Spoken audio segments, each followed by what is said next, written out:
अस्सलाम वालेकुम वरहमतुल्लाहि वबरकातुहू। मैं हूँ अब्दुल खालिक फरीद। तो ये मदीना में देखें अल्लाह ताला की रहमत हो रही है, जैसा कि है कि रहमत बरस रही है मोहम्मद के शहर में। वीडियो बड़ी हम तो ये अभी अभी बारिश हो रही है, बहुत ही प्यारा मौसम है मदीनातुल मुनव्वरा में, मस्जिद नबवी में ये बारिश हो रही है। तो मज़ीद मदीने की वीडियोस देखने के लिए मेरा चैनल सब्सक्राइब कर लें। ये मेरा दोस्त है कराची से ना, ये आज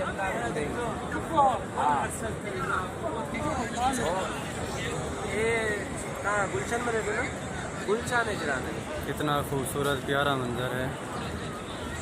बारिश तेज थी भी नहीं हो